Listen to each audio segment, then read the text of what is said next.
Hello masters, it's Edelweiss. Today I will talk about the new update number 58, which caused a lot of negative comments, and there were a lot of discussion and many people from the Minion Master community didn't like the update.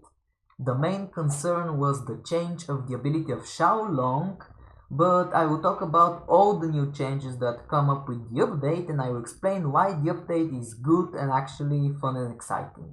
So, let's begin.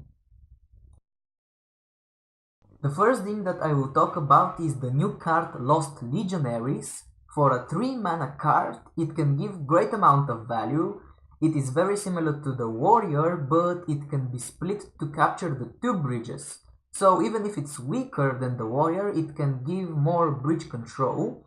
It is a common card, so it's easy to obtain, and it is very useful when you combine it with Plasma Marines or other cheap minions, and you can make constantly small and efficient pushes, and thus you can establish bridge control. So I think that this card is amazing and it has great potential. It is simple but very strong, and I am absolutely positive that this card will see more play, especially with higher rank players. So this is a nice thing that the new update brought.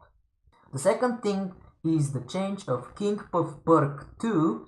Now instead of giving Inspire to minions on the bridge, it gives 4 and 5 mana minions either a rage or a shield that will block the first damage the minion receives. So this is a sudden change, and I agree with the decision to remove the Inspire because it felt too powerful, especially when combined with small minions like Crossbow Dudes or Scrat Hordes, and it could give enormous amount of value if used with cheap minions correctly, and it wasn't very fun to play against King of Perk 2. The Perk 2 was especially powerful in 2v2 when combined with Volku's Perk 3 or Stormbringer combined with Guild Host, so I am happy that it was changed. Lately, King Puff hasn't been played much in 1v1 in the higher ranks, so I think that this change will freshen up the master and will bring us more creative decks. And I will explain why the second perk feels amazing.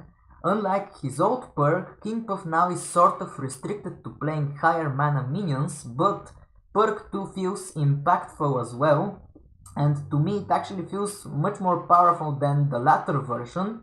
It is more difficult to play against King Puff because of the randomness of the second perk, but King Puff players need to be more strategic as well and not overextend or spend all of their mana with the high cost minions, because this can definitely backfire. And I like the change because it will probably change the meta of control decks, and I hope King Puff sees more play because it's boring to see the same strategies all the time. For me, this is a positive change to the right direction. The third thing that was changed alongside with the Inspire change, of course, is Bannerman. After the remove of Inspire, he had to be changed as well. Currently, he costs 2 mana, his stats are the same, but his effect is different. Now he gives shield to the 5 closest minions that surround him. In my opinion, this is a positive change, and we will finally see Bannerman in action because he was played very rarely and mostly in combination with other small minions and in combination with Blood Imps and Guardians. And now Bannerman is extremely strong because he can protect not only the cheap minions, but he can protect more expensive minions as well. For example, he can protect Plasma Marines from Daggerfall, Reboomer from a Shockrock, or a Drone Walker from Fireball.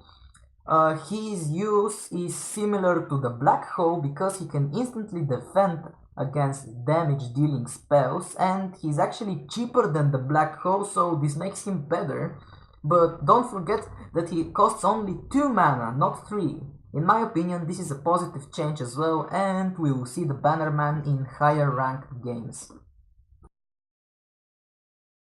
Now, the final thing that I will talk about is the most impactful change of the whole update. That is the change of the effect of Xiaolong, and this is the source of all of the discussions and many of the negative comments.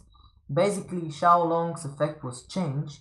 He no longer punishes the opponent for 250 damage when he plays a spell. Instead, now he gains a Rage, Frenzy and a shield to absorb the first damage it receives. His damage was buffed a bit as well. And at first look, this change is very bad because there is no longer any way to defend against spell heavy decks. And I agree with this opinion because I played Xiao a lot and it annoys me to see him change this way. However, this change is actually not that bad. The truth is that Xiao's effect was way too impactful for a 3 mana legendary card. Basically, you could put it anywhere on the board without thinking too much of a position and it would still be useful. It wasn't that overpowered, but it sure was strong and not fun to play against. If you had Xiaolong and you fought against Minion or any other spell heavy deck, it was basically a free win. By removing this strong and annoying effect, the new update gives all players a lot of options to explore the Minion Master and different spell heavy decks. I have to say that Xiaolong is still very strong, especially when combined with a Guardian or if put behind a tank. In the replay, you can see how impactful and strong the card is even after the update. For a 3 mana card, it can kill a Dragon Whelp, Plasma Marines, and it is a flying card, so it is definitely a strong card. I am absolutely positive that the change of Xiao was a must. I know that the old effect was better, however, if you look at the perspective of a Minion player, it's not fun if a card counters all perks of the Master. Additionally, we should not focus only on the negative sides of the update because, as you saw, the update brings a lot of new changes and balances, so overall I think this update is a great thing. I think this update brings a lot of balance changes and of course the meta will change. So thanks for watching, Masters. I hope this video was informative and you learned something new. So tune in for the next video and bye.